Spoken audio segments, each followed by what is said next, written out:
네, 여러분, 그러면 우리가 지금 이제 하나님의 본성에 대해서 알아봤는데요. 이 본성이라는 것은 한마디로 말해서 그냥 성질 자체, 이 본질 자체를 이야기하는, 하나님 어떤 분이고 어떤 분이신지 그냥 본성인 거야. 그런데 이 속성이라는 것은 이 본성이 어느 순간, 특정한 순간에 또는 어떤 하나님이 원하시는 순간순간에 어떻게 역사하고 작용하는지, 그러한 성격을 드러내는 것. 이 본성이라는 자체가 어떻게 순간순간 어떤 방법 또는 어떤 모습으로 발현되는지, 그것을 속성이라고 합니다. 그렇게 본성과 속성을 구분할 수 있어야 됩니다. 하나님의 본성은 그러한 건데, 그런데 이 속성이라는 것은 또 공유적 속성과 비공유적 속성으로 나뉩니다.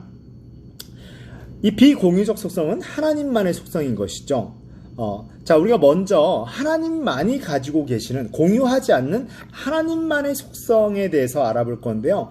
이 하나님의 속성이란 하나님의 본성이 아까도 말씀드렸다시피 존재하고 작용하는 특성을 의미한다라고 했습니다. 이것은 오직 하나님만이 독특하게 지니시는 속성, 비공유적인, 사람과 공유하지 않는 속성으로서 하나님만이 행하시는 것이죠. 하나님만이 지니고 계시는 것이죠. 하나님만이 지니시는 속성으로, 예를 들면 하나님은 전지하시고 모든 걸 다 하신다라는 걸 꿰뚫어 보시고, 전능하시며 올마이티하시고 모든 것에 능치 못함이 없으시고 무소부지하신 특성들, 어디나 있는 에브리웨어일 수 있는, 서울에도 있고 부산에도 있고 동시에 어느 곳에든 있을 수 있는 다른 어떤 영적 존재도 무소부지할 수 없습니다. 그러한 특성들을 들 수가 있습니다. 이런 것들이 하나님만이 가지고 있고 인간과 공유하지 않는 속성이라는 것이죠. 물론 만약에 하나님이 우리를 그렇게 창조하셨다면 가능하겠지만, 하나님은 그런 것을 우리에게 부여하지 않으셨다라는 것을 우리가 좀 알고, 그것은 하나님만의 속성이라고 좀 알아두시면 좋을 것 같아요. 하나님만이 지니는 속성으로는 그렇기 때문에 이러한 속성들은 하나님 외에 다른 존재가 지니지 못하고 있으므로, 시편 97편 9절에 나온 것처럼 인간의 지혜와 도덕성으로는 하나님에 이를 수 없다라는 것입니다. 하나님께 도달할 수 없다라는 거예요. 첫째, 전지하다라는 것, 모든 것을 다 알고 계시다라는 것은, 하나님은 친히 자신을 스스로 아세요. 여러분, 우리가 우리 스스로를 알까요? 네버, 절대 모릅니다. 안다고 하는 사람들은 아주 크게 착각하고 있는 거예요. 그리고 또한 세상의 모든 것을 다 아십니다. 우리는 우리 스스로도 알 수도 없고, 우리 머리카락이 몇 개 있는지도 몰라요. 우리 그런 존재입니다. 그런 피조물이에요. 하나님께서는 모든 것을 아는 모든 것을 아는 이 지식의 창조주이시고 지식을 만드신 분이시고 절대자로서 하나님 스스로 가지신 지식입니다. 습득한 지식이 아니라 하나님으로부터 모두 도출된 개념 자체가 지식이라는 거예요. 이 지식이라는 존재와 개념 자체는 하나님으로부터 생성된 거지, 하나님도 습득하게 된 지식으로서 다 안다라는 게 아니에요. 하나님 자체에서 나왔기 때문에, 하나님으로부터 말미암아 의도적으로 생긴 것이기 때문에 이 지식은 하나님에게 다 간파될 수밖에 없다라는 것입니다. 하나님은 자기 자신을 아십니다. 세상 어떤 존재도 자기 자신을 명확하게 알지 못한다고 방금 말씀드렸어요. 그리고 마태복음 11장 27절과 고린도전서 2장 11절에서 이야기하는 것처럼 오직 하나님만이 자기 자신을 아시며 이것이야말로 하나님에 대한 가장 기본적인 지식입니다. 하나님 그런 분이라고 인정하는 것, 이게 바로 우리가 공부하고 있는 하나님에 대한 기본적인 지식입니다. 이것을 인정하고 받아들일 때 신앙으로 성립되는 것이죠. 하나님은 이 속성 하나만으로 모든 피조물을 넘어서시고 능가하십니다. 물론 이뿐만이 아니겠죠. 시간과 공간의 모든 것을 다 아신다라는 겁니다. 우리는 역사를 아무리 공부해도 이런 것들을 다 깨뜨릴 수 없어요. 추론하는 거예요. 사실은 아무리 우리가 박사처럼 하고 해도 시간과 공간의 모든 것을 다 아시는 하나님께서는 온 우주의 과거와 현재와 미래에 걸쳐 모든 일을 알고 계십니다. 시편 139편 2절에서 4절까지 이렇게 이야기하고 있어요. 하나님은 인류에게 일어난 모든 일을 다 아신다고요. 마태복음 10장 29절 또한 동물, 식물 등 자연환경에 나타난 일들도 하나님은 모르는 게 없고 모든 것을 다 알고 계십니다. 하나님은 실제로 존재하고 있는 모든 것을 다 알고 계십니다. 물론 그 존재가 어떤 것을 이야기하는지 모르지만 우리가 상상하고 인지할 수 있는, 우리 눈에 보이고 경험될 수 있는 존재라는 경험 자체까지도 다 알고 계신다라는 겁니다. 시편 147편 4절에서도 이야기하고 있고 마태복음 10장 29절에서도 이야기하고 있듯이 무생물과 생물 등 모든 피조물의 모든 것을 다 아십니다. 시편 139편 1절에서 4절, 그리고 로마서 8장 29절에는 인간의 마음과 생각도 다 아신다고 이야기하고 있어요. 마태복음 6장 8절 그리고 32절에는 인간이 무엇을 바라는지 그 소원까지 다 아신다고 하십니다. 그런 하나님께 한번 매달려 보세요. 여러분, 놀라운 일이 일어날 겁니다. 하나님은 실제로 이루어진 일뿐만 아니라 이루어질 가능성 있는 일들도 알고 계십니다. 놀라운 개념인 거죠. 그 가능성까지도 하나의 패로 다 알고 계신다라는 거. 하나님은 미래의 모든 상황도 다 알고 계십니다. 이것은 하나님이 미래를 직관적인 능력에 의해서 다 아시는 건데, 미래에 일어날 모든 일을 다 알고 계신다라는 것은요, 자칫 잘못하면 예정론으로 가서는 안 돼요. 예정론으로 가서는 안 됩니다. 마치 모든 것이 정해져 있는 것처럼. 여러분, 만약에 그 히스기야 왕이 회개할 것에 대해서 하나님이 몰랐을까요? 그러나 정해놓지는 않았습니다. 자유의지를 주셨기 때문이에요. 그러면 하나님은 결국은 예측하고 미래를 예정하고 정해놓지 않았다라고 이야기해야 될까요? 여러분, 아까도 말씀드렸다시피 큰 섭리적인 그 경륜적인 차원에서 하나님은 모든 생각을 계획하고 때로는 정하기도 하시지만 인생에 있어서 우리의 결단까지 다 정하고 있지는 않습니다. 그럼에도 불구하고 하나님이 모른다고 얘기할 수 없어요. 왜냐하면 예지, 예측. 우리 같이 고백해 볼까요? 예지, 예측.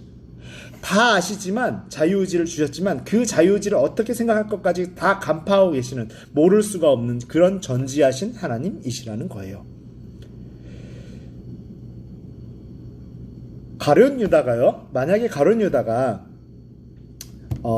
반드시 그렇게 배반을 하고 그렇게 되게 되어 있다라면, 하나님은, 예수님께서는 가룟 유다에 대해서 좀 더 긍휼히 여기셨어야 되는데 계속 회개할 기회를 주세요. 여러분, 복음서를 잘 읽어보세요. 가룟 유다에게 생각보다 많이 돌이킬 기회를 주십니다. 그런데 만약에 가룟 유다가 반드시 그렇게 되어야, 가룟 유다의 역할은 그렇게 죽고 그렇게 배신하는 게 가룟 유다 아니면 십자가 사건이 무너질 수도 있는 그 정도밖에 안 된다라면, 그래서 가룟 유다가 반드시 죽어야 된다라면, 그렇게 나쁜 놈이 되어야 된다라면, 배신하는 역할을 해야 된다라면 좀 잔인하지 않나요? 그럴 거를 왜 회개하라고 기회를 주실까요? 회개해도 십자가 사건은 반드시 일어나기 때문이에요. 이것은 반드시 정해져 있는 운명론적인 것이 아닙니다. 문제가 뭐냐면, 우리가 마치 예정론을 운명론처럼 무의식적으로 생각을 해요. 여러분, 벗어나세요. 그런 것과는 다릅니다. 어떤 선택이 돼도 하나님이 예정하신 것으로 되는 거예요. 어떤 선택이 되든 하나님은 다 알고 계신 거예요. 그러나 때로는 자유의지 가운데 맡겨놓는데 그 의지마저도 어떻게 될지 하나님은 다 꿰뚫고 계신 거죠. 그래서 하나님은 모른다고 할 수도 없지고, 하나님이 몰랐다고 할 수도 없고, 다 예측하셨다고 하지만도 운명론처럼 정해져 있다고 할 수도 없는 것입니다. 그렇게 되면 성경의 내용들이 한두 개 틀어지는 게 아니에요. 다 틀어집니다. 그런 차원에서 운명론적으로 정해져 있지는 않지만 예정이라고 할 수 있을 만큼 하나님은 결국은 결과적으로 다 알고 계신다라는 겁니다. 굉장히 오묘한 진리죠. 그리고 올마이티, 전능하다, 모든 것에 능력 있으시다라는 거예요. 전능이란 하나님의 뜻을 이루시는 능력을 말합니다. 하나님은 원하시는 모든 일에 능치 못함이 없으세요. 하시고자 하는 모든 일을 하십니다. 누가복음 1장 37절에도 인간이 해결할 수 없는 문제라도 하나님은 하신다라고 이야기하고 있어요. 어떻게요? 기적들을 행하시고 죽은 자를 살리심으로. 이 죽은 자를 살리시는 건 열왕기상, 열왕기하, 요한복음, 사도행전 등에 무수히 기록되어 있습니다. 그렇게 모든 피조물은 하나님의 전능하심을 인정하게 되는 것입니다. 하나님은 그러나 무엇이나 다 행하지는 않으세요. 못하시는 게 아닙니다. 그분의 성품인 거예요. 하나님은 전능하시다고 해서 그 능력을 무제한적으로 사용하지 않으세요. 왜냐? 하나님의 성품과 모순되는 것을 행하지 않으신다라는 뜻입니다. 야고보서 1장 13절과 디모데후서 2장 13절 등의 그 성품이 그렇기 때문에 그 하나님의 성품과 모순된 것을 행하지 않는다라는 내용들이 나와 있습니다. 그리고 무소부재하십니다. 이것도 하나님만이 가지고 있는 성품이에요. 속성입니다. 그 본성이 드러나는 작용하는 면, 속성. 하나님은 어떤 공간에도 제한받지 않고 자유롭게 운행하십니다. 여러분, 사탄 마귀가 시공의 제한을 안 받는다고 생각하세요? 여러분, 다시 생각하셔야 돼요. 피조물입니다. 우리 눈에 보이지 않는 것뿐이에요. 실체를 가지고 있는 피조물이에요. 눈에 보이지 않는 것이 실체적이지 않다라고 하는 것은 여러분 큰일 날 사고방식이에요. 그들은 실체입니다. 실체라는 것은 피조물이란 뜻이에요. 피조물은 반드시 제한이 있습니다. 그것이 우리 눈에 보이지 않을 뿐이에요. 그러나 하나님은, 무소부재하신 하나님은 어디나 계시고 에브리웨어 활동하시며 인간과 세계의 완벽한 주권자가 되십니다. 하나님이 계시지 않는 곳은 없으신 거죠. 하나님이 어느 곳에나 계시다고 해서 육체를 가진 분이라고 생각할 필요는 없겠죠. 하나님께서는 모든 것을 보고 느끼실 수 있습니다. 인간의 지혜로는 하나님의 광대하심을 이해할 수 없다고 역대하 6장 18장은 증거하고 있어요. 하나님은 인간과 함께 계십니다. 그렇게 인간과 함께 역사하시는 하나님은 인간의 삶에 놀라운 능력을 행하신다고 볼 수 있겠습니다. 사도행전 17장 2절에서 28절은 결과적으로 하나님은 사람과 멀리 떠나 계시지 않고 이신론이 아닌 겁니다. 이신론적 사고로는 이 성경을 이해할 수 없어요. 사람은 하나님을 힘입어 살면서 계속해서 하루를 살아가고 마지막 날까지, 그리고 영원한 생명을 향해 달려갈 수 있는 것입니다. 하나님은 믿는 거룩한 무리, 성도와 함께 하십니다. 고린도전서 3장 16절과 고린도후서 13장 5절도 하나님은 성령님으로 성도 안에 계신다라고 이야기합니다. 요한복음 14장 4절 역시 하나님께서는 말씀과 성령으로 성도들의 환경과 생활을 돌보시고 계시고 내버려 두지 않고 계신다라고 단언하고 있습니다. 그와 같이 너희를 버려두지 않는다라는 뜻이에요. 자, 이제는 하나님의 속성 중에서 하나님만이 가지신 속성이 아니라 인간과 함께 공유하시기를 원해서 공유하시기로 결정하셔서 공유하시는 공유적 속성에 대해서 알아보겠습니다. 첫째는 사랑입니다. 하나님의 사랑은 자신의 형상과 의지에 따라 지으신 피조물을 보고 기뻐하시는 것이죠. 창세기 1장이 이것을 이야기합니다. 이러한 하나님의 사랑은 은혜, 자비, 오래 참으심 등으로 나타납니다. 물론 이 사랑이, 하나님의 완전한 사랑이 우리에게 투영되었고 공유가 되었지만 우리가 그 사랑을 완전히 표현하고 있다고 볼 수는 없어요. 성령 충만한 순간이 아니면 우리는 그 사랑을 최소한 성령 충만한 상황이 아니라면 우리의 사랑은 하나님께 공유된 속성임에도 불구하고 잘못 오해석되고 잘못 물들어서 잘못 오염된 사랑이 표현되기도 해요. 그래서 이기적인 사랑이 되기도 하는 것입니다. 그러나 그렇다고 해서 하나님의 사랑을 공유되지 않았다라고 볼 수는 없는 것입니다. 최소한 우리의 사랑의 가능성이 있는 것은 하나님의 공유하시는 속성으로서 사랑이기 때문입니다. 우리가 가진 사랑은. 또한 하나님의 사랑은 무조건적이에요. 하나님은 무조건적인 사랑으로 세상을 창조하셨어요. 하나님의 사랑이 인류 구원을 위해 끊임없이 노력하게 하셨습니다. 하나님의 무조건적인 사랑이 인간을 지키시고 보호하시고 인도하게 하시는 것입니다. 사랑은 하나님의 성품의 완전함을 뜻합니다. 우리 같이 고백할까요? 사랑은 하나님의 성품의 완전성을 뜻한다. 네, 사랑은 하나님의 성품의 완전성을 뜻합니다. 성경은 요한일서 4장 8절 16절 등에 하나님은 사랑이시라고 선포하고 프로클레임합니다. 정의한다는 뜻이에요. 선언하는 것이죠. 하나님의 사랑은 독생자 예수 그리스도를 이 땅에 보내게 하셨다고 요한복음 3장 16절은 이야기하고 있습니다. 하나님의 사랑으로 인간은 겨우겨우 나름의 사랑의 삶을 살 수 있습니다. 물론 우리의 사랑이 하나님의 사랑과 흡사해질수록 너무 좋겠죠. 그러나 그나마 있는 것도 그렇게 가능하다라는 것입니다. 우리는 하나님의 사랑을 떠나서는 온전한 사랑의 근처에도 갈 수가 없을 거예요. 또한 하나님의 사랑으로 인간은 이웃을 사랑하라는 명령을 수행하려고 노력할 수 있는 것이고요. 마태복음 22장 39절의 말씀처럼, 또한 요한일서 4장 7절에서 9절처럼 하나님은 우리가 서로 사랑하기를 원하십니다. 믿는 자 안에서 서로 사랑하기, 이런 에로스적인 사랑이 아니에요. 남녀 간의 그 성욕에 의한 사랑이 아닙니다. 절대 오해하시면 안 돼요. 그리고 우리가 또 하나님의 속성을 공유하고 있는 것은 거룩함입니다. 하나님의 거룩이라는 말은, 하나님께서, 이 거룩이라는 단어 자체는 분리라는 단어예요. 분리. 하나님께서 세상과 분리되어 계시라는 의미입니다. 우리는 거룩이 막 이렇게 좀 홀리한 척하고 이렇게 좀 경건한 행동을 할 때 거룩하다라고 하는데, 거룩은 딱 정의할게요. 분리되어 있는 상태, 성질을 거룩이라고 합니다.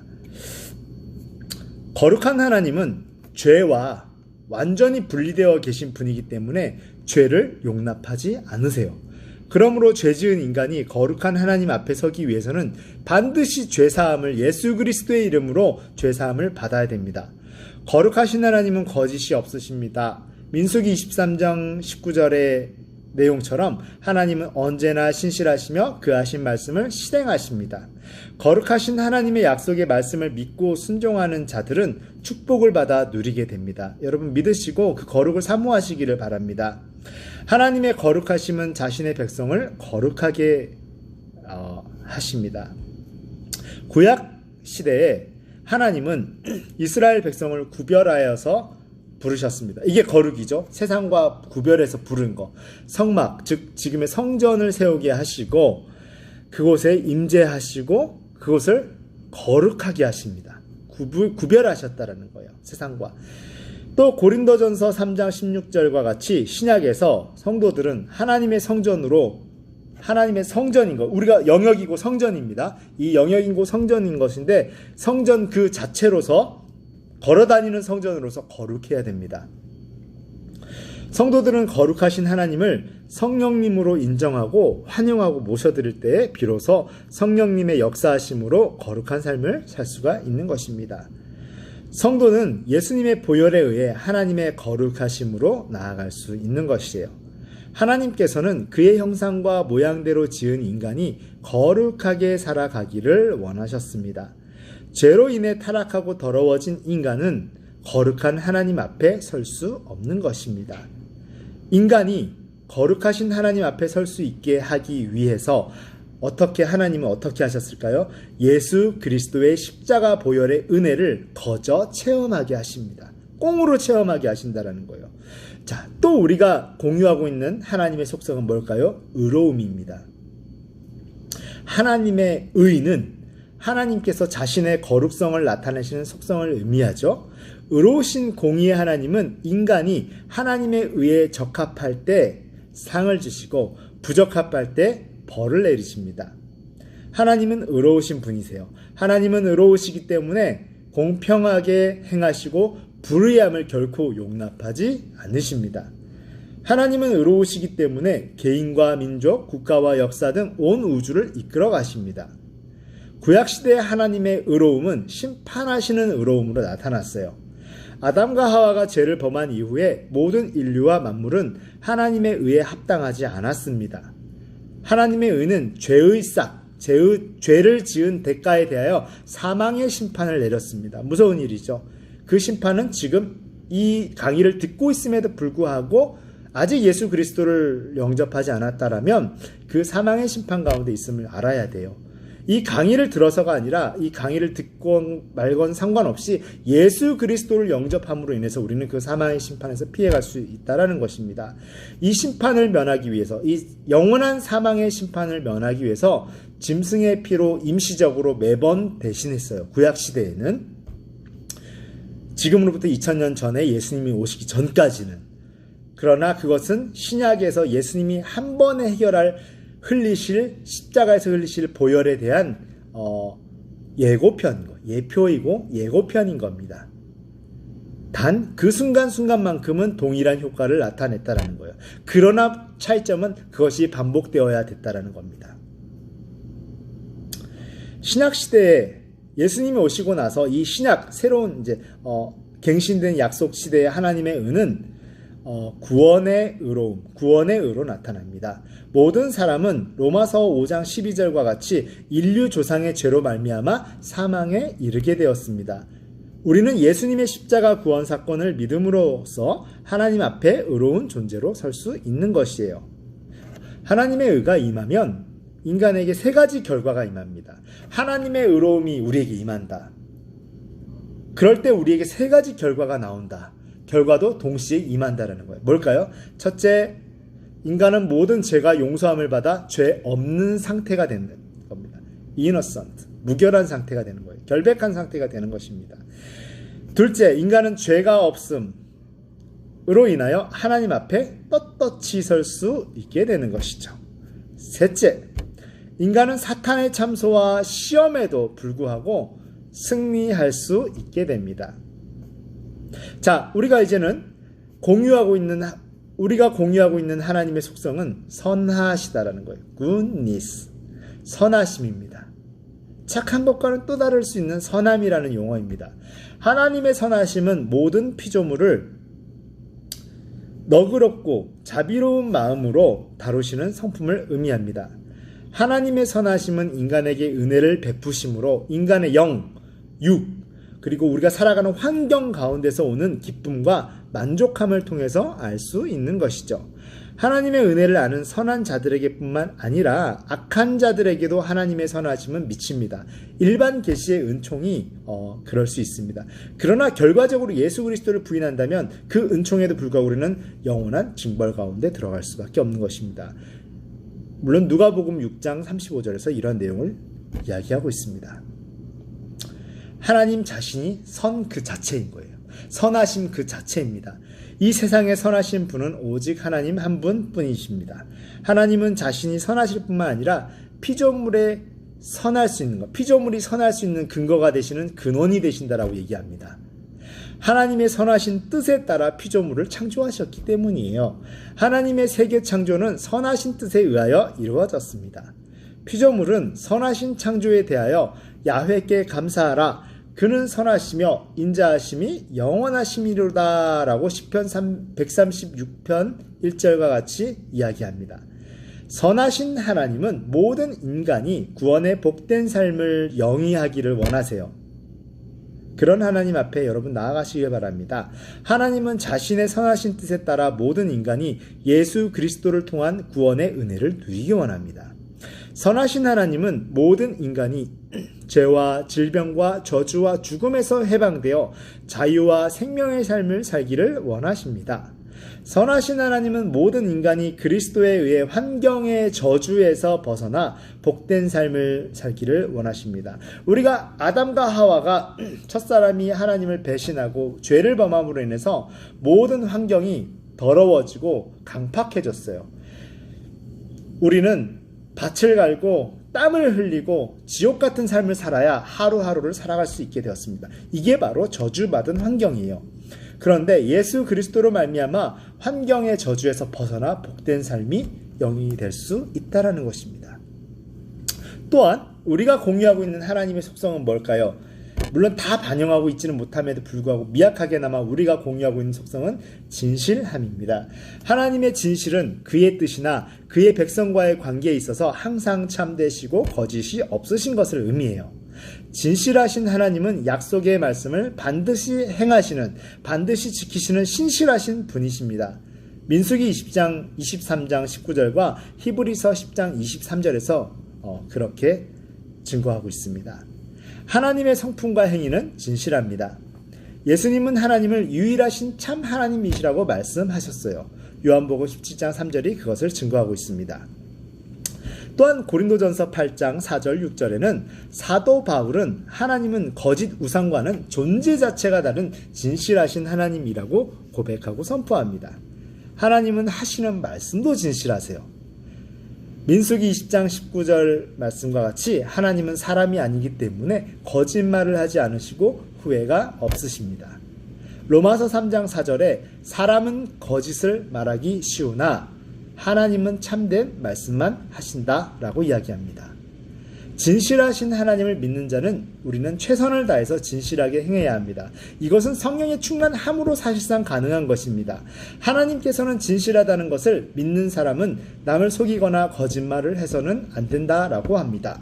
참되신 하나님을 믿는 사람은 그 언행이 참되어야 합니다. 네, 오늘 여기까지 하나님의 본성과 속성에 대해서 우리가 좀 알아봤는데요.